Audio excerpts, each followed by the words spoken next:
Hi guys, today we're going to be taking a look at how to use your new vaping kit for the first time.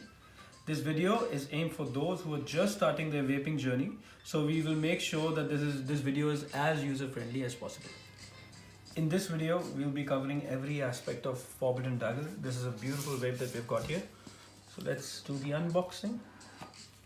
So as you can see, we've got a user manual in there. We've got a drip tip. This is the battery mod. That's the USB charging cable. We've got an extra glass, an extra coil, and a couple of shock absorbers in there. So we'll take this out. Back it back again.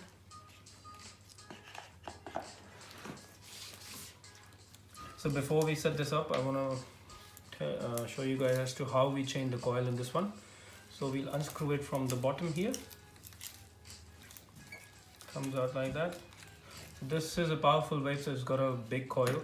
So before we start the vape, we'll add around 4 to 5 drops of flavor in this coil, which is again the most important thing. So we'll do that now.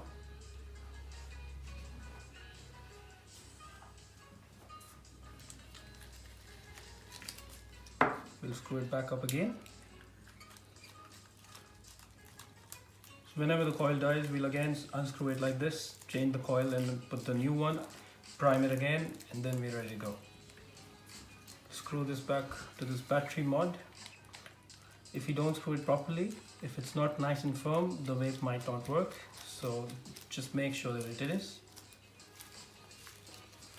This is a drip tip. It just sits a bit firmly on this. So this is all done now.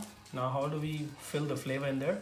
Just look for the arrow there and press it there so it just slides open, and from these two openings we'll fill the flavor before we turn the vape on.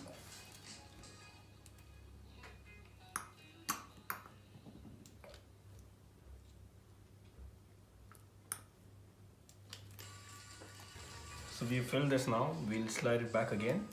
Now how do we actually turn on this vape? So there's this fire button. We would press that 5 times consecutively to turn it on, and do the same to turn it off. So let's do that. 1, 2, 3, 4, 5. There we go. So if you want to check if it's on or not, just press it once, and if it blinks, it means that it's on. So how do we actually vape is we inhale first and then we press the fire button, because if we don't, then the coil might die sooner. So we'll always inhale first, then we press the fire button. So here we do. I'll show you how to do it. So it produces this big cloud that is a 90-watt vape. So we need to make sure that as soon as you smell this burning thing in the coil, it means that it's about time for you to change your coil. Now again, because this is a very powerful vape, so always make sure that we put around 5 to 6 drops inside the coil, because it's a big coil. And whenever you put it in your pocket, just turn it off so that it doesn't leak. Thank you.